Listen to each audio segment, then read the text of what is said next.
We are here today to talk about social media ROI, a huge topic, really challenging. And it's something that I've been totally studying a lot lately, working on systems.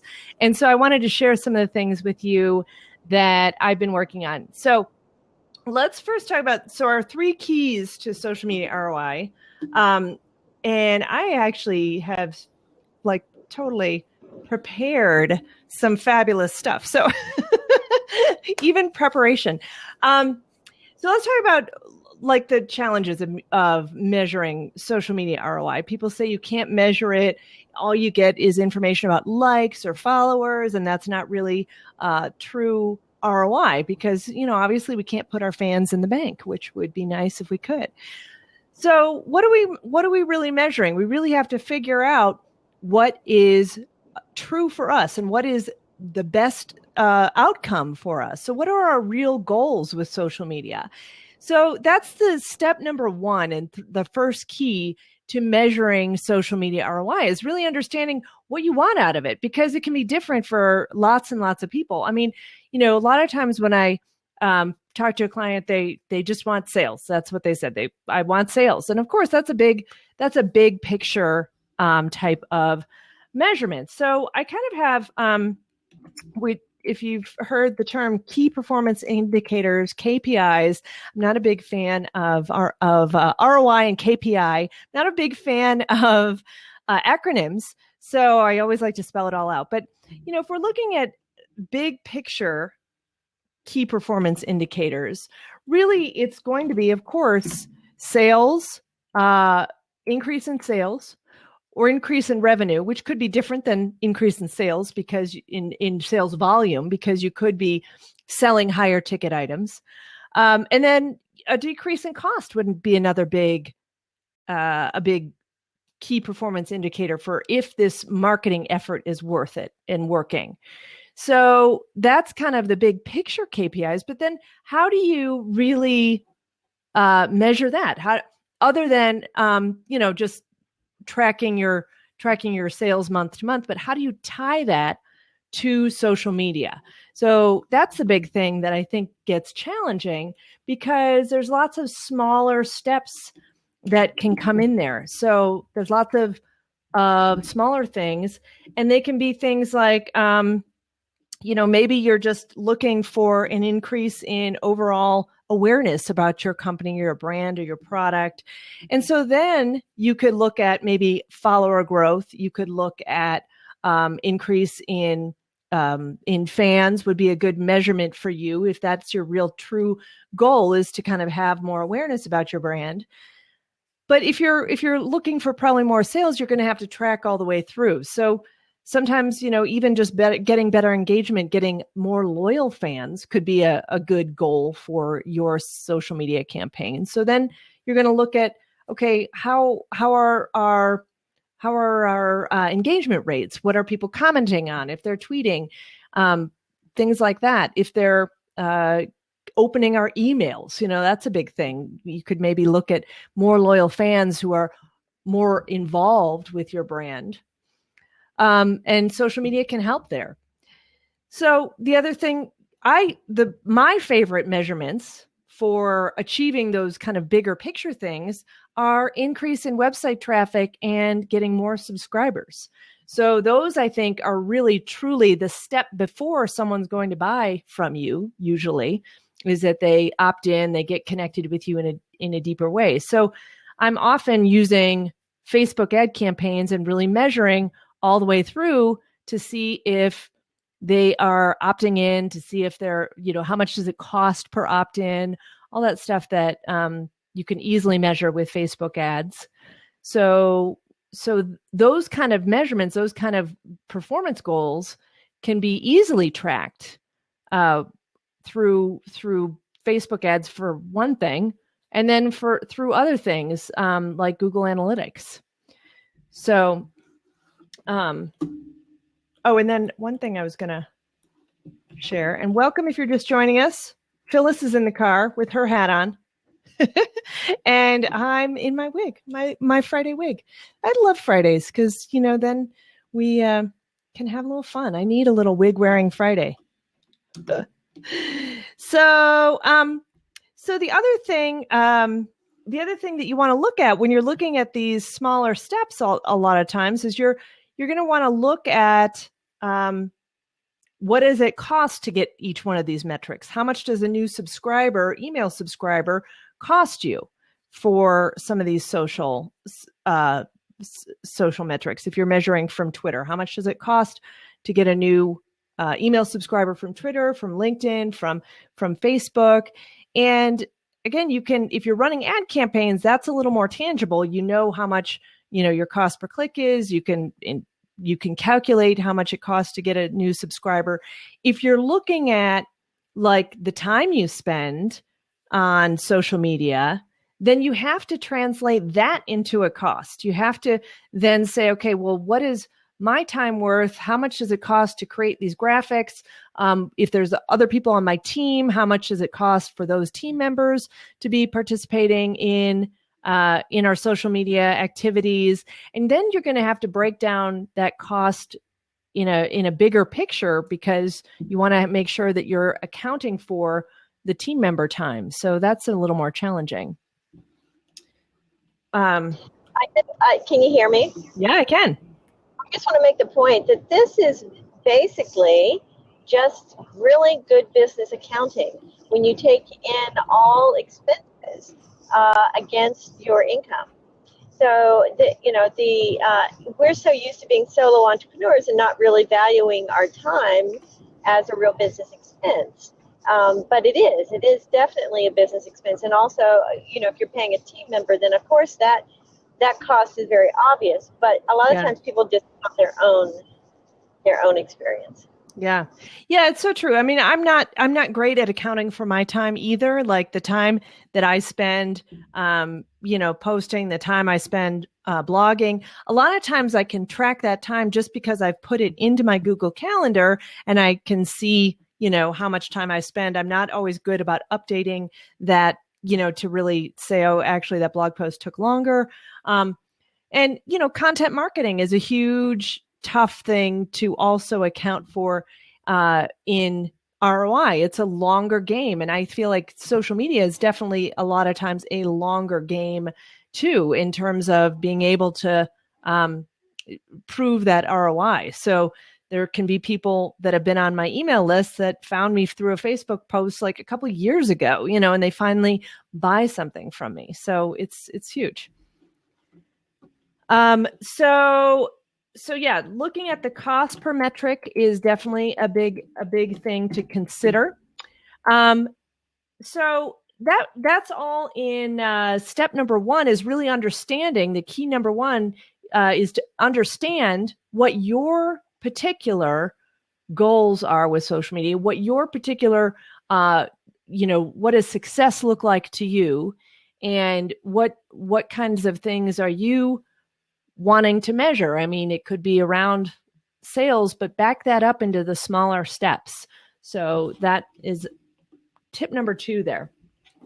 So key number 2 to no, did I already say key number 2? I'm all like discombobulated because of the tech problems we had. And the wig. I think the wig is doing something to your brain. It is. This wig makes me a little bit dumber, I think. Now, those of you who are listening to the audio portion of this recording will just have to imagine this wig on the top of his head. But the thing about it is this particular character that you use with this wig, does she match that energy that you're feeling right now with it? Yeah, she's totally like, total cadet right there, so yeah. I don't think I should use this wig when I talk like metrics, it doesn't match. Now, who in your entourage of characters would be the best one to be talking metrics? Yeah, it'd be my total nerdy guy, so I should have brought him along. Darn it. Well, next time for sure. All right. So great. So let's look at the second key to measuring your social media ROI. The first key is understanding what your goals truly are, really understanding what your what you want to get out of social media. And then key number 2 is really understanding how you're going to measure that from there. How is that going to be measured? So if you say, I want to get more sales from social media, then you better have a good plan in place to be able to do that. If you just kind of have a feeler like, oh, I don't know, I'm just comparing it to last month and, my sales aren't higher. Well, that's ridiculous. You have to be able to measure truly what your sales are coming directly from social media, and also think about what, where there could be an assist with social media, an assisted sale. So someone originally came from Facebook and then they have followed you for a long time, but they got your email, and that the email is what then they clicked on to buy.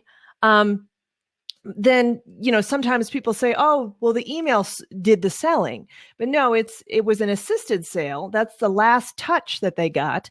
You have to remember that the first touch that they got was with the Facebook campaign. So you have to be able to track that all the way through. Now, is this the same thing that you find in Google Analytics where it said assisted? Yeah. conversion? Yeah. So you can do that in Google Analytics. They've got some assisted measurements there so that it's tracking your goals and conversions. But it's also taking into account the assisted conversion they came originally from a Facebook post. It's magical how they do that. Yeah. So, and actually, Teddy has a great question here.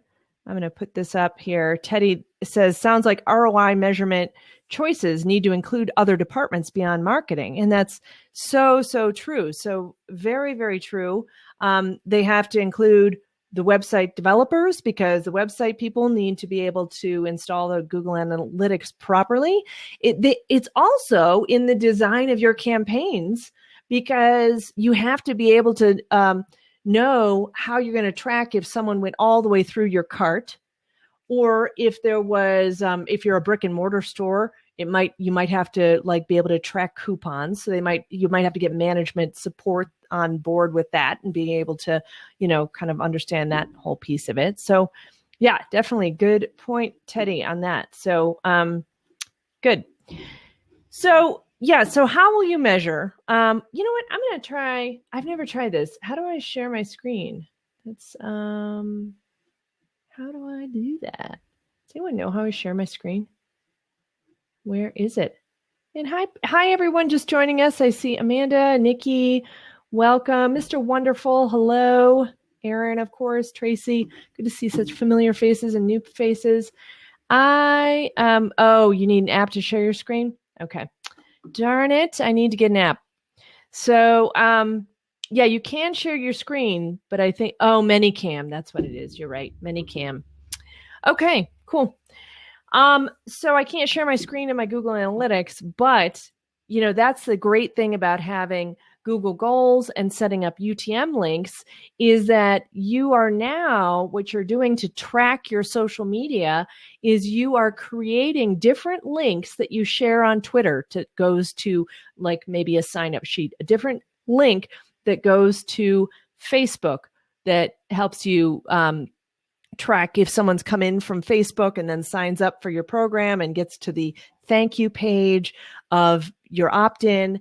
And you're going to be able to track which social site is giving you more leads, and not only just more traffic, but more true leads and more sales. So definitely you want to have those links created for each different social site. So you're tracking those very separately, and that's in the UTM links.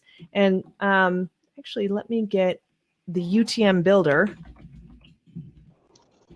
Yeah, the UTM builder is a lot of fun because you can take, for example, while she's pulling it up, if you have a blog post and you're going to create 15 different tweets with it, you create a UTM link that has Twitter in it, and also maybe any other information throughout the campaign that you're going to put in there.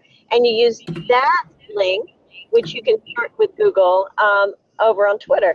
But you can use the same blog post link again, go back to the UTM builder and put in Facebook, and then you can shorten it again with Google or whatever you want to use, and use that only on Facebook.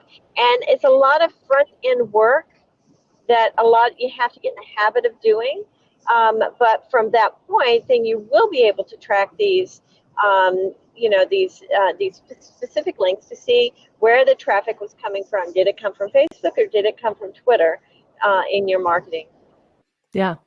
Yeah. I mean, it's huge because, you can see, you can also track, you can track like kind of how long each people spend on each post, all those kinds of things are then tracked through your site, where they go from there, so you can really watch like the progression of traffic and get some clues as to what's working on your site, really. So it's not only just for like sales or opt-ins, but it would be for anything you post on your website, anything you do, any blog post you do. You have to get in the habit of creating these UTM links so that you can track that traffic throughout. It's a little bit of time intensive, but if you're really serious about tracking social media ROI, not just feeling like, well, our sales haven't really increased, so our social media isn't working, So you need to be serious about it. It's also it's also really important for the social media manager to be able to say, well, look, I've sent you 1,000 clicks to this particular space in the last 30 days.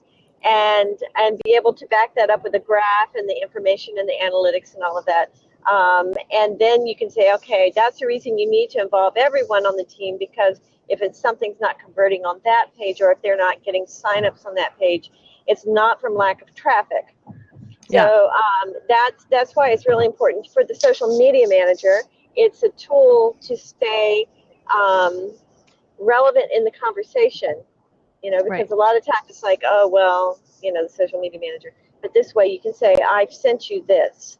Right, and right. Be so very, true. And show the data. Yeah, yeah.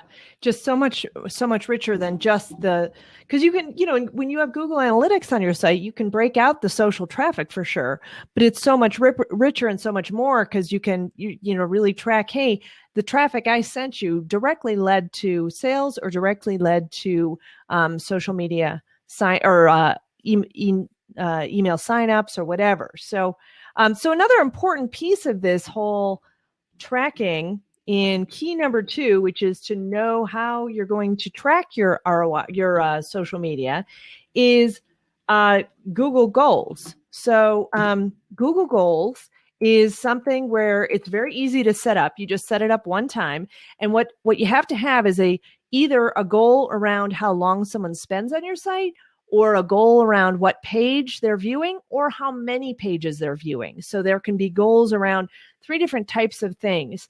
And you can set up like you want to be able to have someone visit a particular page, which would most likely usually be the thank you page that they end up on after they have opted into your email newsletter. So there's that piece that where Teddy was talking about. You have to pull in people like the webmaster so that they're setting up the pages correctly on your website so that there is a true thank you page under your control. Because sometimes if you have like an email system like Aweber or whatever, and you just use the default thank you page there, that's not something that Google Analytics can track because it's not on your website. So you have to make the thank you page on your website.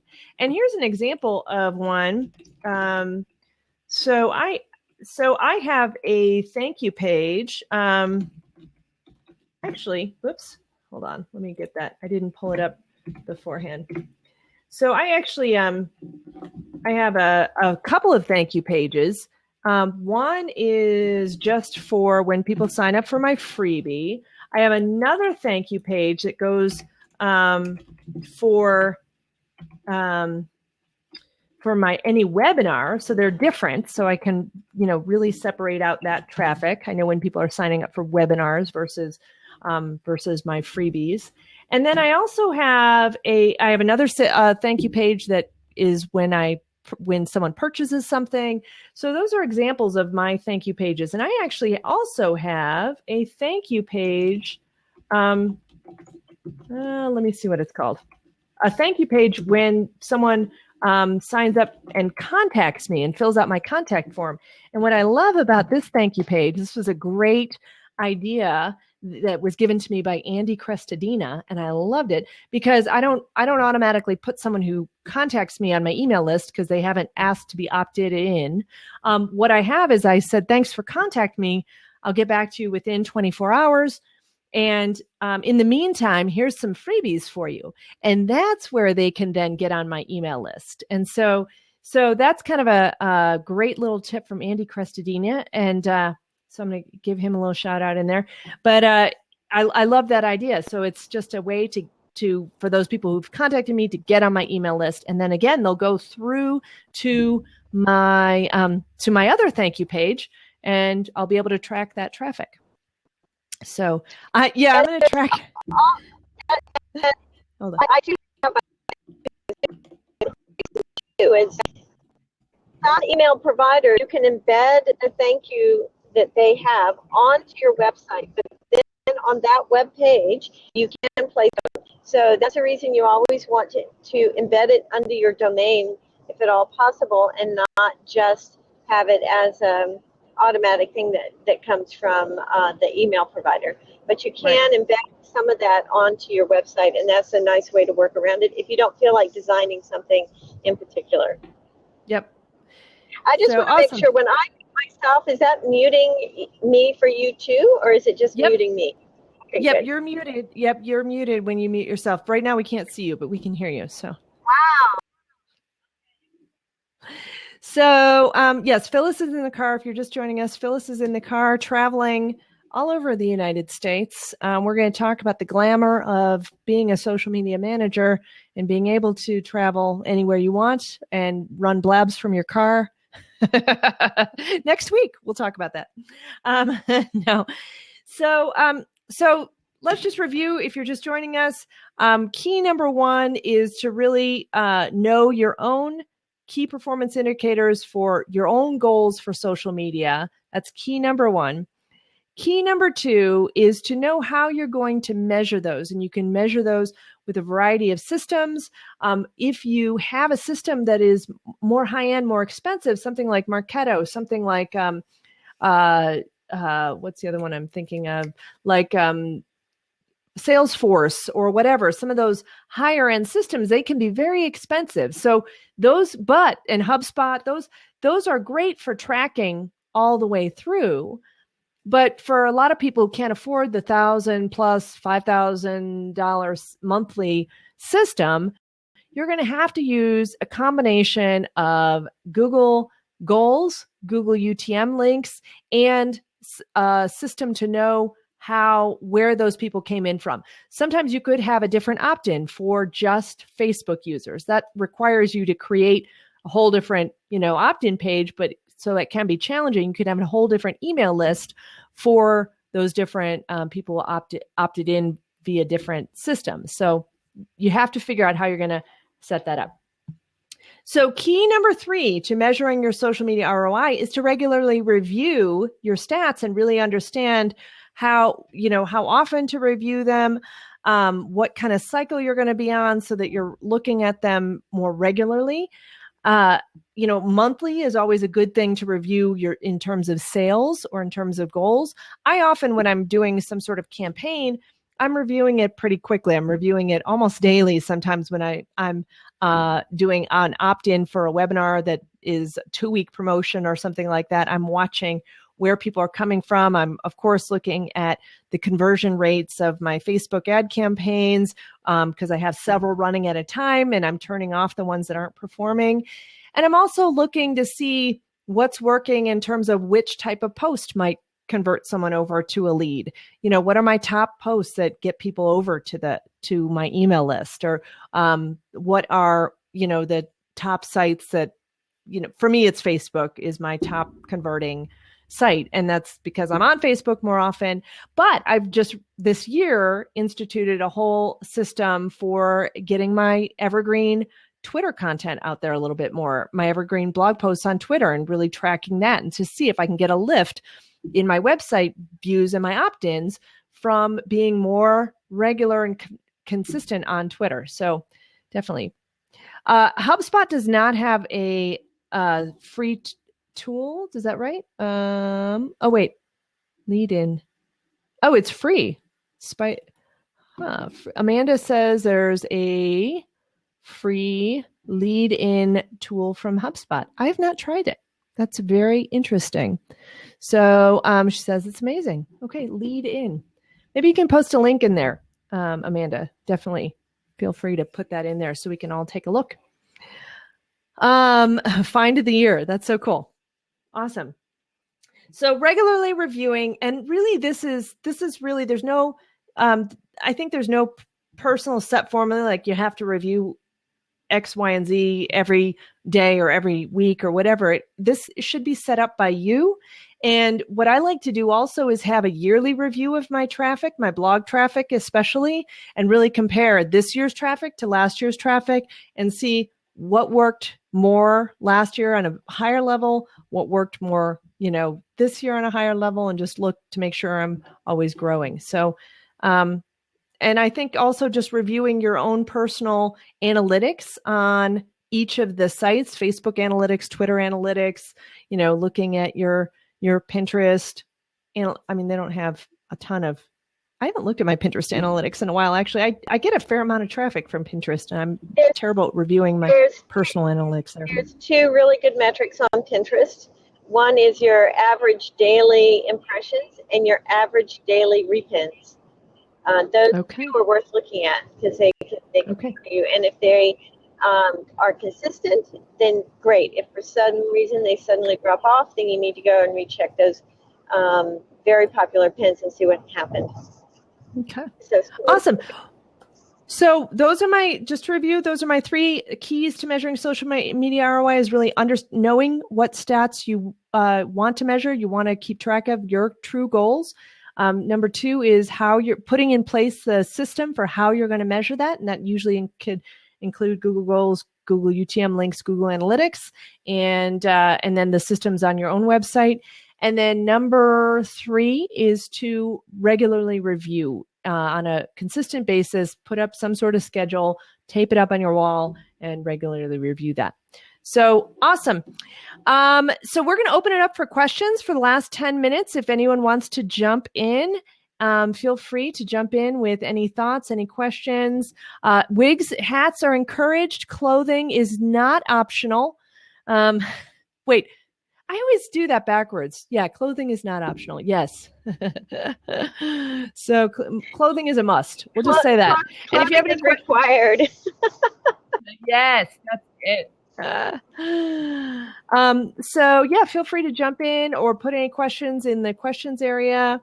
And we'll just talk about how does everyone else measure their social media analytics?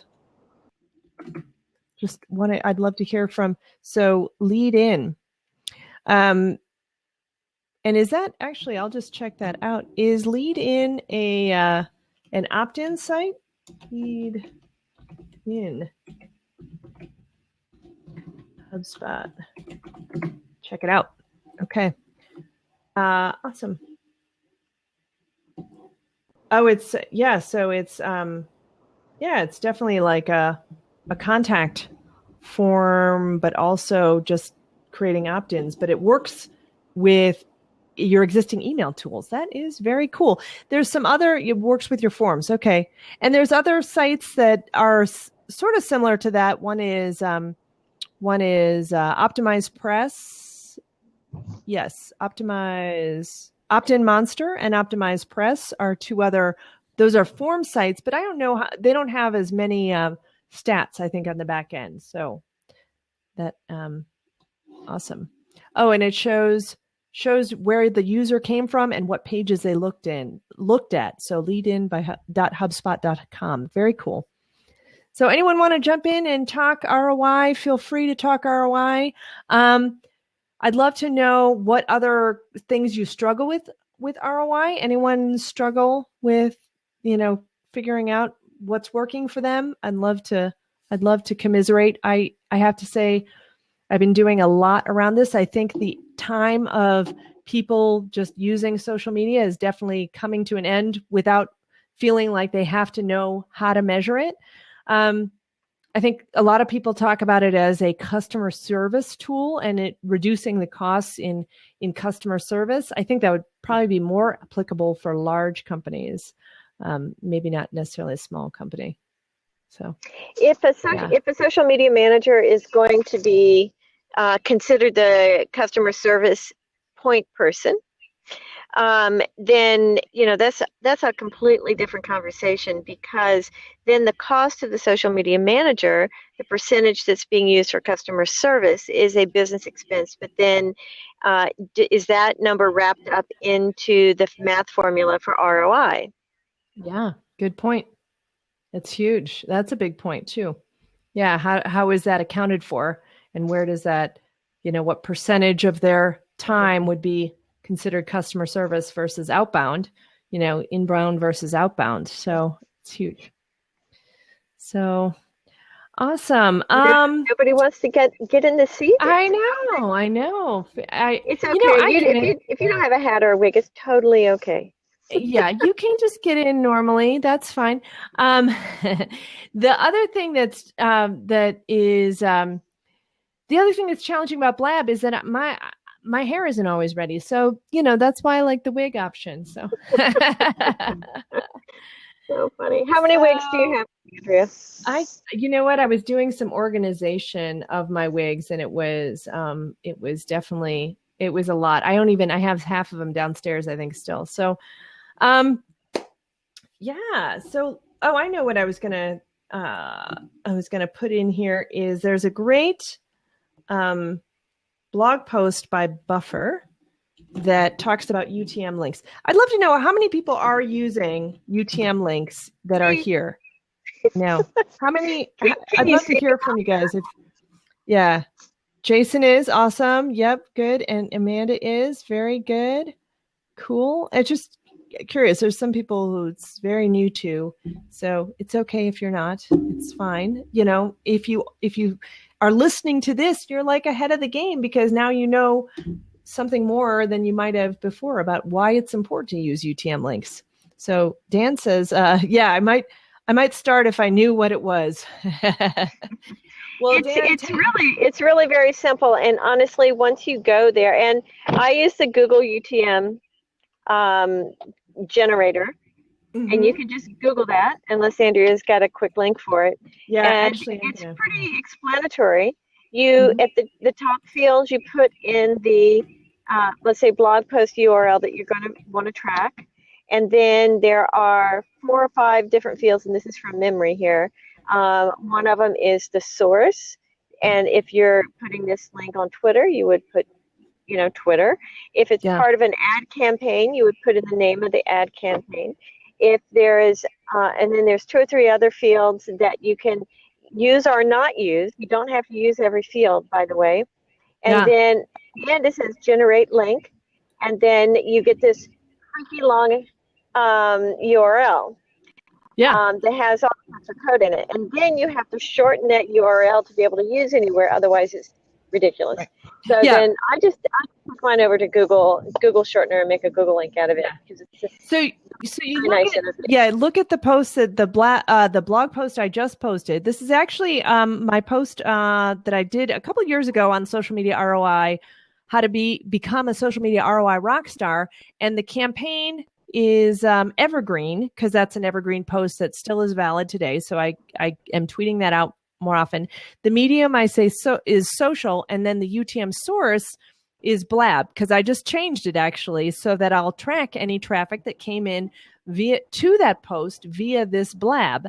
So now I'm able to see, like, if you guys were then to opt into something on my for my freebie, I'd be able to see that then came from this post, that UTM link, and it'd be attributed to Blab. So now I can say, how effective is me being on Blab or being on Twitter? If the source, for example, was Twitter, how much is that contributing to my sales? How much is that contributing to the opt-ins? So by tracking these things with these crazy long links, you might see them when you're on Twitter. You click on a link and you'll see this really long link, and it may have been shortened originally, but the good, what's happening is people are still keeping track of that, so they don't have to post this crazy long link, and then you're able to it knows where you're coming from. So you got to keep that information pure too. So yeah, Jason says he's got a crazy spreadsheet, so I can switch out the date and the info and the codes and bulk upload the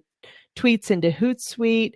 And that it's definitely true. If you can create a system so that you are doing this from now on for any of your posts, for any of your things that you're doing on social media, where you say, okay, I've got a new blog post or a new campaign. I'm going to put that link into my UTM builder and quickly build all the different links I need for that. And then I can bulk upload it to our places or schedule that out to the places that needs to go. And now you know that traffic is really, really tracked. It's not just traffic that says, oh, it came in from Facebook. It's a little bit more specific, and it's tracking then if they convert, if they buy something, you're really attributing that sale or that opt-in to that particular social site. So it's a huge thing that once you realize the benefit of the time and you invest up front to create these UTM links, then you're going to be like, oh, well, it's a no-brainer. Now I don't tweet or post anything out without a full link. So it's a big, big thing. So awesome. Phyllis has left us.